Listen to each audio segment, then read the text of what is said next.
Yeah, I mean, the fall's going really well. We've got 15 new freshmen, 3 JC kids, 25 returning players.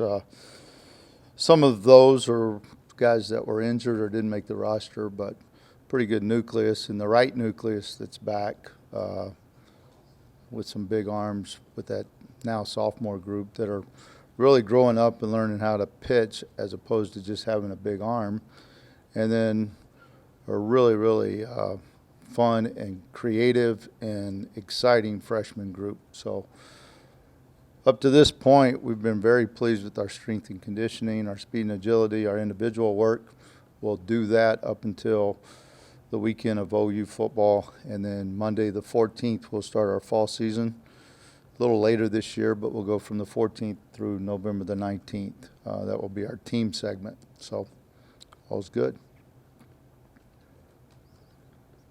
You use a lot of professional technology, and you're going to have a nice new facility, but now you've got a former professional player there to help teach your kids and use it. What's his impact been like? What's Troy Tulowitzki's impact been like in the short time he's been here?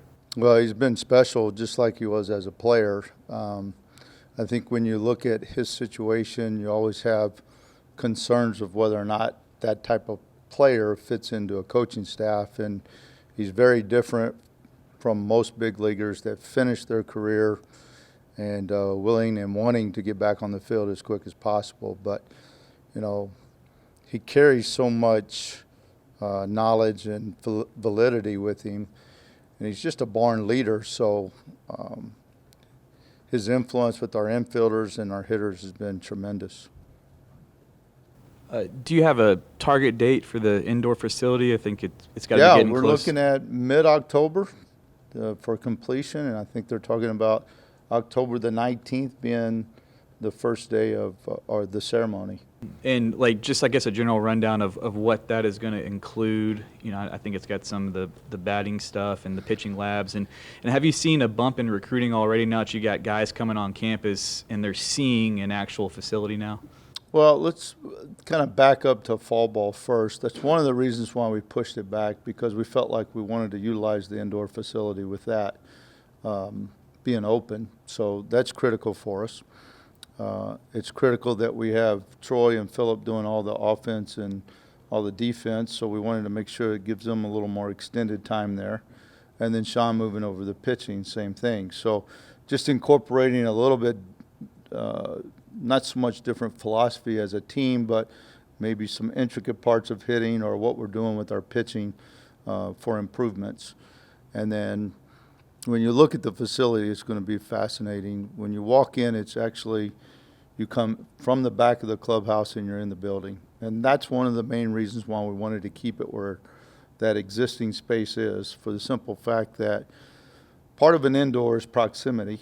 And for us to be able to put on a T-shirt and a pair of shorts and get work in from strength and conditioning to hitting and pitching is critical, as opposed to maybe going to another off-site across Comel and, you know, fighting the elements, utilizing the indoor. So the proximity was huge. As you come in the building, to the hard right is an open-ended weight room that will flow right into our new cage area. The cage area is state-of-the-art retractable netting where you can actually construct it in about 11 different ways. And then it flows into a pitching area that's got 3 mounds. That's where all of our technology will be set up. And then we have a video area there that we can go straight out of our offense or pitching and move right into our video with the information right in front of us. And then you go up, and then we also included in the main hall a really unique situation where we have an alumni clubhouse that's going to have 12 lockers in there. But the cool thing is it's really a twofold room, because the alumni will use it up until they go to work in February, and then when we start, it'll turn into an umpire's locker room. So it's a good twofold little piece of that building. Great access to the field. And then there's a huge storage area in there. Upstairs is a mezzanine, and then it's going to be shelled, eventually move into potentially coaches' offices and kind of a conference area. So that still has not been rendered yet, but it's completed or will be completed to the stage that it will be at, because it's going to just be a shelled area until we move to the final piece of that project. You've got a pretty unique personality in Houston. To say the least. Does he bring you something you didn't have because of his intimate knowledge of what he did here, winning in Omaha, and everything that he can bring from a Texas baseball tradition? No doubt. standpoint? And I've been working on Houston for a couple of years because of his retirement, and last year was not a good timing for him. Coming back home, getting settled, he's raising 3 boys. That was one of his goals.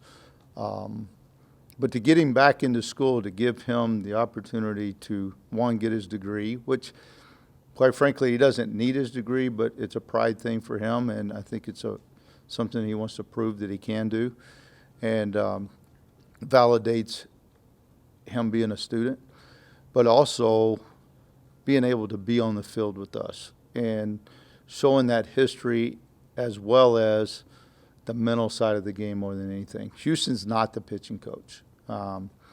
His schedule doesn't allow it. His position doesn't allow it. Sean Allen's the pitching coach. But what's awesome is that he's such a resource for us. And if it's a simple story of how he attacked a certain hitter or his focus of day-to-day of hitting spots, and I think that's more than the most critical thing I've seen out of Tulo and Houston is the simplicity of their jobs. They really go to work ethic and the commitment to being perfect, the commitment for the precision of executing their jobs. And I think that relays to this modern player that sees so much of the technology, that sees so much of the highlights, where when you have great players that are incorporated with a staff that's been doing it for a long time, and you integrate that, and you utilize the strengths of both, and you combine them, our players benefit. And you're really seeing that from both players. Do you have to tell him to breathe? Like, just take a breath? Houston, believe it or not, one of the things in our coaches meeting that we've kind of stuck with this is one of the main things that he talks about as a pitcher when he was performing was really breathe and compete. And the simplicity of that is what we're trying to sell to our pitchers. Shortstop and catcher were problematic areas for you last year. How would you say that's unfolding, and what does it look like for the spring? Well, we have 6 catchers in camp, so that's not happening again.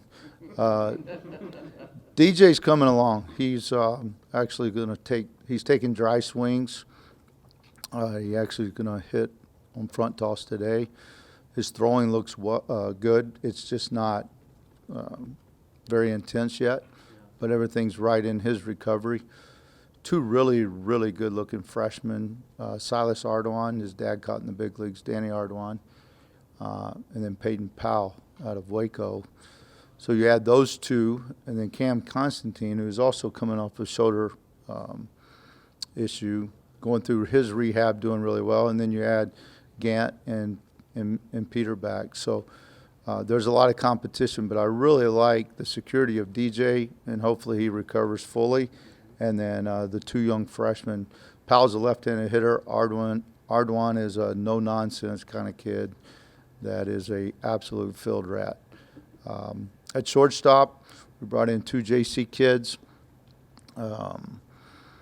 We have 3 Cams, by the way, and they all 3 spell it differently. So we've named them. Cam Constantine is now Lil Cam, Lil. And then Cameron Fields is now Cam. And then we have Cameron Williams, who's the shortstop, who is now Uncle Cam, because he looks like he's about 35 and he likes the name. So we have Lil, Cam, and Uncle. But Cam Williams is a switch-hitting shortstop from San Jac. His dad also played in the big leagues. He's from Florida. And then Murphy Staley from Orange Coast College. But very intriguing is Trey Faltine. You know, he's a two-way guy. Our goal going into this fall is to give him every opportunity to win the job at short. So we've taken him out of pitching for the fall and allowed him to really concentrate on playing shortstop every day because, one, he's never done it. He's always had to split time, and this is the first time that he's had that ability. And he likes to hit, and he wants to play. So we're going to give him that opportunity. Do you want to, for one catcher, and DJ probably be more of a platoon guy because of his, surgery, or how would you see I'm not going to label any of that right now. It's wide open. You go 27 and 27, every spot's wide open right now. Coach, I wanted to If ask he's you. good enough to catch 70 games, that's what he'll do. Coach, I wanted to ask you about Tulowitzki. You brought him in, and you said a little bit at the beginning about him helping with the hitting and the fielding. What have you seen that he's brought to these players from both aspects, on both sides of that? Well, it's really interesting because when I had an opportunity to bring him in, he came into Austin, we sat up in the suite for 4 hours and just discussed everything from A to Z of baseball. And what kept resonating with me is work ethic, routines, being big in the box, being big in the field, being confident, being a leader. And those things have started to come out even with young players. Troy did a very unique routine that he did daily for himself, and we've incorporated that with them, and it's really been I think a fast start for our players to get one, accuracy of their throwing, and two, getting their feet moving. And when you get the opportunity to watch some of that warm-up, it's pretty interesting. It's a little different, but it's very interesting. So that has been the key right there. David, what are Houston and Troy allowed to do and not allowed to do with their? Troy can do everything but recruit. I mean, he's the volunteer assistant. So he can work camps. He can coach on the field. I mean, he travels with us. He's that third assistant that has been discussed so much. But and when you hire someone like Troy, I mean, we hired a baseball coach, not a recruiter, and he's really good at it. So he can do that. Houston, as long as he's a full-time student, can also coach. The way it's set up through the NCAA is if you exhaust your eligibility at the school that you played at, then you're eligible to come back as an undergraduate and be a student assistant. You can only do that at the school that you played at. And so he is also eligible to coach, but his time restraints only allows him to come out 2 to 3 times a week. He has to go to class. Will he be able to travel with you guys this spring then? Or? He's eligible to, yes. And then secondly, with Troy, all the talk about that third assistant coach spot, as long as it's unpaid, do you think this may be a trend going forward? Some of these major leaguers coming in and volunteering their time? It's a lot of work. I mean, you have to be a unique person and a unique, it has to be a unique situation. And I think that's why we made the change, is because it was the right fit. It was unique to fit with our staff and our program. And so I could see it more and more. There's a lot of former big leaguers, former pro players that want to coach, and what better level to coach at than the Division I Power 5. On your first team, you had Morgan as your Friday night guy and as a guy who was able to lead. Second team, it was kind of split between Nolan and Chase, and then last year it was Bryce, who's different than all those other 3 guys. This job, the Friday job, is probably going to be his again, although I know you said that each spot is open. But what has he done in the summer to maybe come out of his shell a little bit more and be the guy, maybe not as vocal as Nolan and Chase, but to kind of help lead the team and say, hey, we got to get this better? Bryce is a great leader. He really is. And if you recall, he had a 5.55 ERA as a freshman as a middle reliever. Probably wasn't projected to be the Friday night starter. He earned it through fall and early spring. And once he got it, he wasn't willing to give it up. So that tells you a lot about his work ethic. And I think you'll see some guys evolve this fall, early spring as well. It's easy to pencil it in right now, but there's a lot of competition on the mound as well as all the position players. But Bryce has an innately ability to lead, and he's very aware and very cognitive of how to pitch. And so I think he's able to relay that to other pitchers, especially young pitchers, without really trying to lead, but just being himself and talking the game. And I think that's what's made him so special, is that he's really locked into what he's doing. He's really involved in his trade, and he wants to be great at it. So his leadership is tremendous. I thought he was a good leader last year. Kubicek coming off of a Great really, summer. really great summer in the Cape Cod League. How much of a confidence boost can that be for him? And what do you think clicked this summer to allow him to not just get results, but pitch deep into games and continue to get results consistently? I think Kobe's a perfect example of looking at guys that develop at different times. Kobe's a young man that we expected him to be better as a freshman, and I thought he put a lot of pressure on himself trying to be perfect. And when he had an opportunity to go pitch for Dennis Cook in the summer in Cape Cod, he was just able to relax and really quit trying to throw the ball 95 and started really being who he is and really sinking the ball well. But I think the main pitch was probably his changeup, where when you're a hard thrower and you're young, it's hard to trust something soft in the zone. And I think he started realizing how beneficial that pitch could be for him. And so I really have already seen his confidence level take off as a sophomore. So the experience in the Cape is why we send guys out, for him to grow, for him to feel like he's confident to do that at this stage. And that's the difference in summer ball as well. There's no pressure. It's kind of like fall ball. There's no real consequence.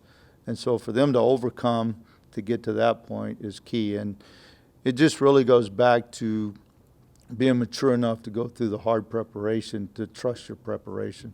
Do you view him as a guy that could compete to be a weekend guy this year? There's no reason why he can't. I mean, he's a three-pitch guy now. He's going to have the opportunity to compete for it. He may fit in a different role, but I'm not going to label those guys yet.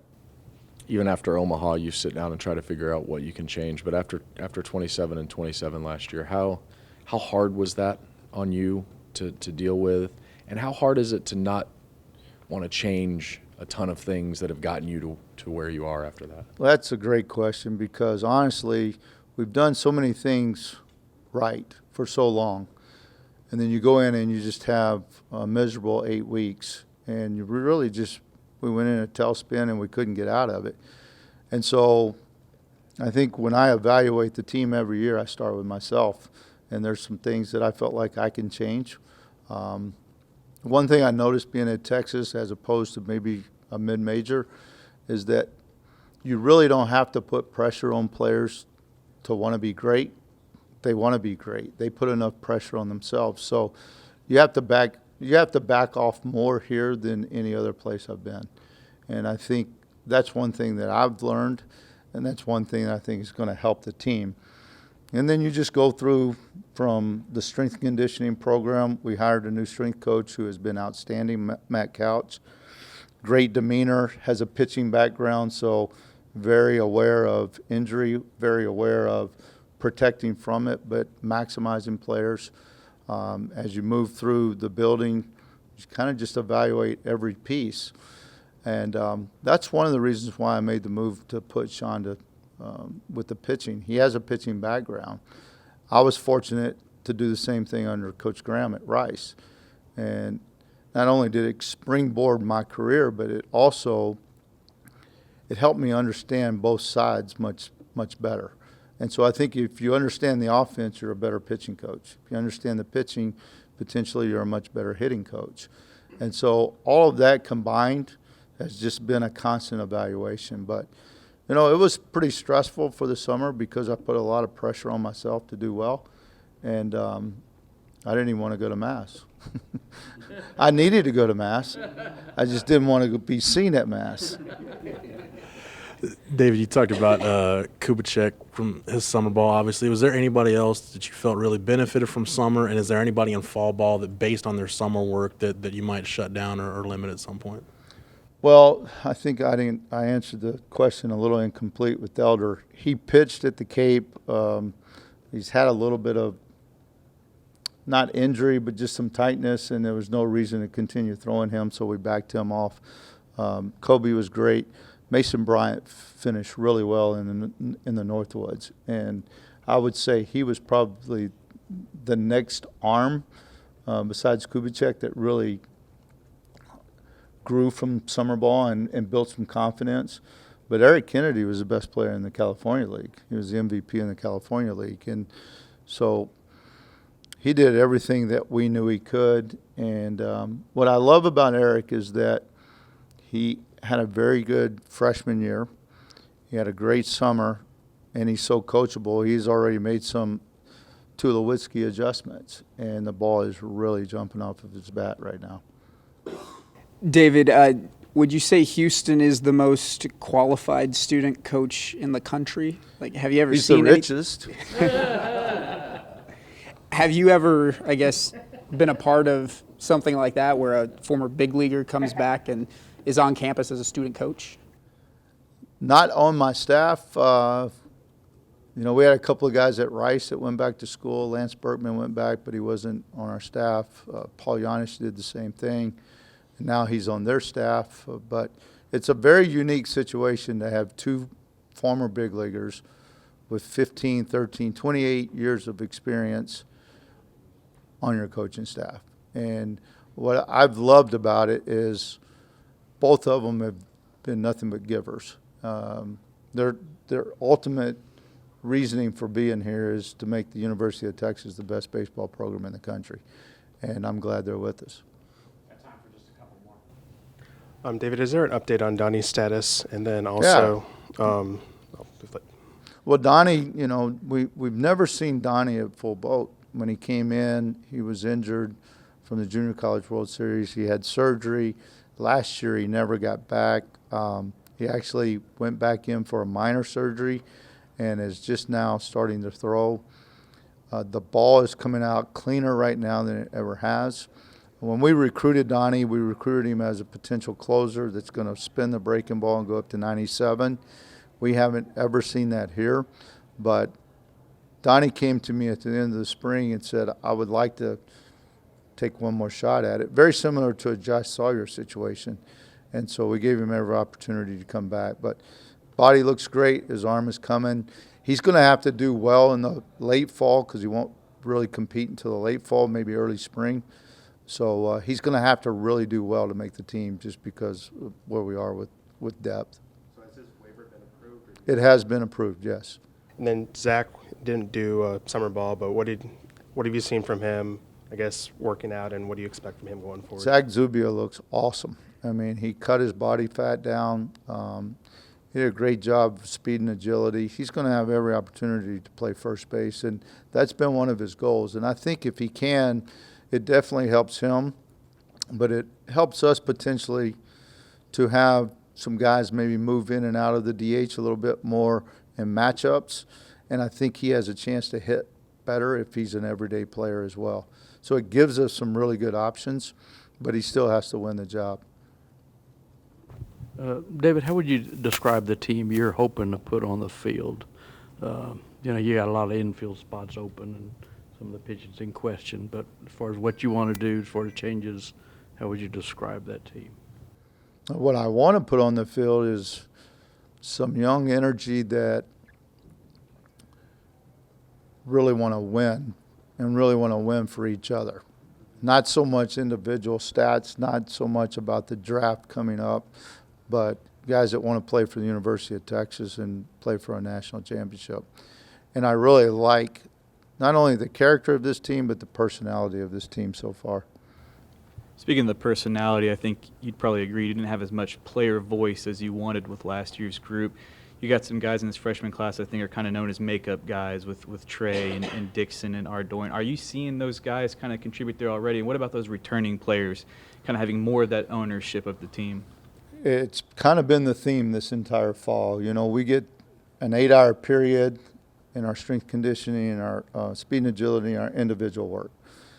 It's not enough time. So guys have to do things on their own. And when you have guys like Trey, Dixon, Faltine, Zubia, when you have older guys meshing with younger guys in extra period, it's always a good sign. We have guys after their mandatory period hanging out in the dugout, grabbing a drink of water, and then going out and getting more ground balls or fly balls or taking extra swings. That's a good sign. And I think that's the personality of this young group. But what I also see is guys like Duke Ellis basically getting over the draft saying, all right, I'm here as a senior, and I'm going to be great this year. And so the mesh has been as good as I've seen, really. Would you be able to wear these on the field like you did in the Cape? What are they? Dance? No. We have to wear Nike. Come on. We're a Nike school. Come on, Joe. We wore those while playing a few games up there. Well, Duke has a fun personality, and if you allow him to expand it, he will. Trust me. All right. Appreciate it. Good to see you guys. What'd you think of that football game the other day, huh? Pretty exciting. Yeah? Circling back to what you were an exchange you had with Danny a minute ago about Troy, one of the first things you mentioned on one of his questions was that his position, Troy's position, is a lot of work. If you had any reluctancy or reservations at all about hiring him or any other major leaguer for that former major leaguer of his stature for that position, would you say that would be it, making them understand that the amount of time and the amount of work involved in that? Big leaguers have never had a problem working, but they've always worked on themselves, and that's not a knock towards them, but now they're in a different role. And most of them don't need the job. So it's a very delicate hire. It was really great, and I'll tell you the story. Houston called me and said, Troy Tulowitzki's with the Yankees, and he's going to retire. He's on the DL, and he wants to coach in college, and he's interested in talking to you about coming to Texas. And I'm like, yeah, Houston, but he's going to travel, and he's going to go play golf and do things that you do after your career. And he said, no, he's not like me. And I thought that was interesting because Houston is a grinder, but he has he has so many irons in the fire. And I said, well, give you my contact information. He did. We talked. And because of my skepticism of it, I said, let me sit on this for about 10 days and think it through. He texted me on the 9th day and said, have you had the opportunity to think about our conversation? And that said a lot to me. I wanted him to be the one pursuing it as opposed to me pursuing it. And when he did, then it opened the door for me to get him on campus. Once I met with him, I knew I was going to try to make it work. And so it's been a very unique situation. I think it needs to be unique. Most people that coach, of course, we do it for love, we do it for the game, we do it for players, but you have to make a living. And when you have a situation like that where potentially the person can walk on you at any time, and it has to be the right situation. So I think you could see it continue, a trend, but I don't think it's as easy as most people think. I mean, he moved his family, bought a house, and he's all in. So we're really, really excited to have him all in, too. Is it opening recruiting doors already? Well, recruiting's going really well, so it hasn't hurt. Thanks, Coach. All right.